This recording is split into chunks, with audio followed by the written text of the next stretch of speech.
फटाफट 30 सेकंड में हर खबर डाउनलोड कीजिए तक ऐप।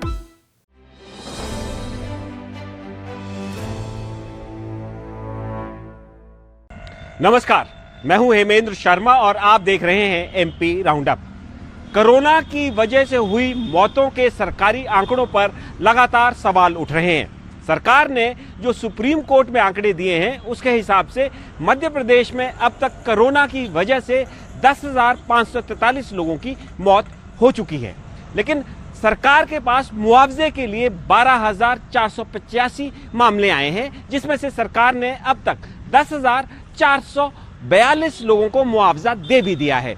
ये आंकड़े सुप्रीम कोर्ट में दिए गए हैं, लेकिन सवाल ये है कि क्या ये आंकड़े सही हैं या नहीं। मिसाल के तौर पर एक ही शहर के आंकड़ों से इस पूरे मामले को समझा जा सकता है। इंदौर में सरकारी आंकड़ों के हिसाब से अब तक 1400 लोगों की कोरोना की वजह से मौत हो चुकी है, लेकिन सरकार ने 2400 लोगों को 12 करोड़ मुआवजे के तौर पर बांट दिया है और इसके अलावा 4000 से अधिक मामले मुआवजे के सरकार के पास लंबित हैं। तो कुल मिलाकर इंदौर में सरकारी आंकड़ों से लगभग 3 गुना अधिक 6000 लोगों की मौतें कोरोना की वजह से हुई है। तो सवाल यह है कि क्या सरकार अभी भी कोरोना की वजह से हुई मौतों के आंकड़े छुपा रही है, और यदि हां तो क्यों? आखिर ऐसा करने से किसको क्या फायदा होने वाला है?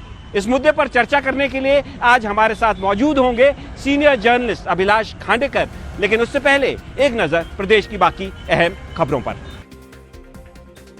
इंदौर में 17 साल की एक लड़की के साथ रेप करने के बाद उसका वीडियो बनाकर वसूली करने के आरोप में 4 युवकों को गिरफ्तार किया गया है। पुलिस के मुताबिक मुख्य आरोपी का नाबालिग के साथ कुछ महीनों तक अफेयर था, जब उसने पीड़िता का वीडियो बना लिया और उसके बाद अपने 3 अन्य साथियों के साथ पीड़िता को ब्लैकमेल करने लगा।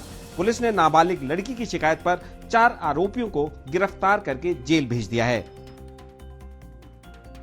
खंडवा में एक आदिवासी छात्रा के साथ शादी के नाम पर बहला फुसलाकर गैंग रेप का मामला सामने आया है। पुलिस के मुताबिक मुख्य आरोपी ने पीड़िता को अपना नाम और धर्म बदलकर शादी के लिए तैयार किया और फिर उसे खंडवा जिला मुख्यालय बुलाकर अपने एक साथी के साथ मिलकर गैंगरेप किया। पुलिस ने गैंगरेप का केस दर्ज करने के बाद एक आरोपी को गिरफ्तार कर लिया है, जबकि दूसरे की तलाश जारी है। शहडोल जिले के उत्तर वन मंडल के अमझोर रेंज में कुएं से एक शावक का शव मिला है। शावक के पैर में कांटेदार तारें फंसी हुई मिली हैं। वन विभाग के मुताबिक शावक को पत्थर से बांधकर कुएं में डुबो दिया गया था। शावक का पोस्टमार्टम करवा दिया गया है और मामले की जांच शुरू कर दी गई है। आशंका जताई जा रही है कि शावक को करंट लगाकर मार दिया गया था। बड़वानी जिले में बुधवार को आदिम जाति सेवा सहकारी संस्था के कार्यालय में संस्था के सहायक मैनेजर ने फांसी लगाकर आत्महत्या कर ली। पुलिस को मौके से एक सुसाइड नोट मिला है, जिसमें मृतक ने लिखा है कि उसे कार्यालय में प्रताड़ित किया जा रहा था, जिसकी वजह से वो आत्महत्या कर रहा है। फिलहाल सुसाइड नोट के आधार पर पुलिस ने मामले की जांच शुरू कर दी है। और अब बारी मध्य प्रदेश में कोरोना की वजह से हुई मौतों के आंकड़ों की गड़बड़ी की। हमारे साथ मौजूद हैं senior journalist mister Abhilash Khandekar. Sir, आपका स्वागत है। सर, मध्य प्रदेश सरकार ने सुप्रीम कोर्ट में कहा है कि मध्य प्रदेश में कोरोना की वजह से 10,543 लोगों की मौत हुई है, लेकिन इसके विपरीत जो कॉम्पनसेशन के लिए क्लेम्स आए हैं वो 12,485 आए हैं और इनमें से 10,442 लोगों को कॉम्पनसेशन दे भी दिया गया है।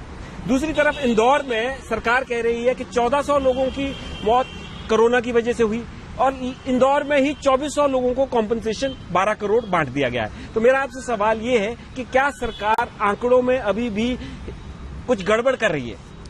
मतलब आपका ये कहना है कि मध्य प्रदेश सरकार आंकड़ों में कोरोना के कारण जिन लोगों की मृत्यु हुई उनके आंकड़ों में हेराफेरी कर रही है क्या? जी सर। तो निश्चित रूप से ऐसा जो दिख रहा है, हालांकि मैंने सुप्रीम कोर्ट में जो सरकार ने हलफनामा दिया है या जो आंकड़े दिए वो नहीं देखे, लेकिन मैं इंदौर और भोपाल में पिछले समय जो दूसरी लहर में जिन लोगों की हजारों लोगों की मृत्यु हुई है उनको उससे मैं काफी वाकिफ हूँ कि किस तरीके से अस्पतालों में और स्मशानों में बहुत ही खराब हालत थी पूरे मध्य प्रदेश में। और ऐसी स्थिति में जो आंकड़े जो दिखा रहे हैं कि 12,000 या 10,000, मेरे को नहीं लगता है कि इन आंकड़ों पर विश्वास करना चाहिए, क्योंकि घर घर में मृत्यु हुई थी।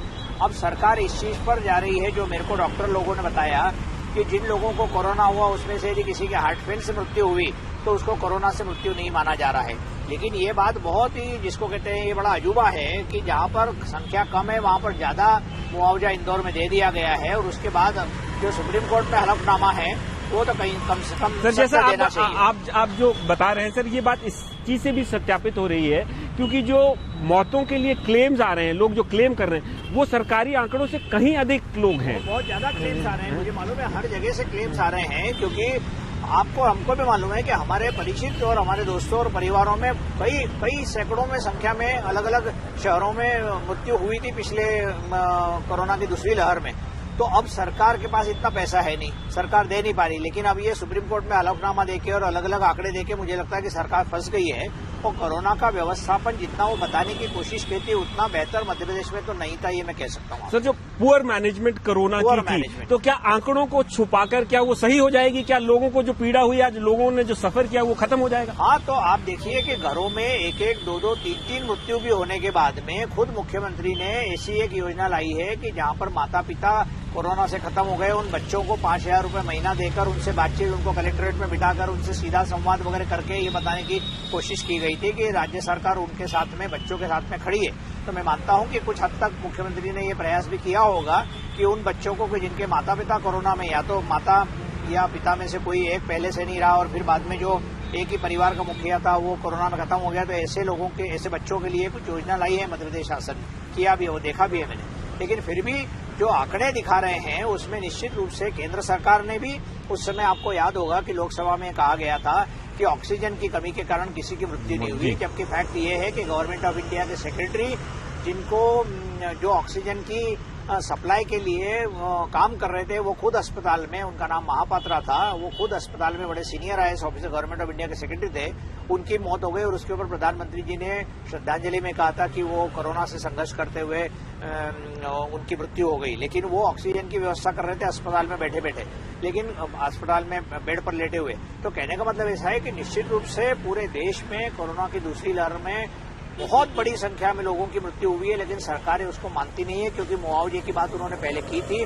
और अब मुआवजा देने में उनकी हालत पतली हो रही है। सर, मेरा फाइनल क्वेश्चन आपसे है कि जो सरकार की नाकामयाबी थी, जो फेलियर था गवर्नमेंट का, वेरियस गवर्नमेंट्स का, क्या आंकड़ों को छुपाकर उस फेलियर को सरकार छुपा पाएगी या वो रिफ्लेक्ट करेगी कहीं ना कहीं? देखिए, लोगों के मन में जो दुख और दर्द है अपने घर का, परिवार का सदस्य खोने का, वो ये आंकड़ों की जो फेराफेरी है और जादूगरी है उससे तो कम होने वाला नहीं है।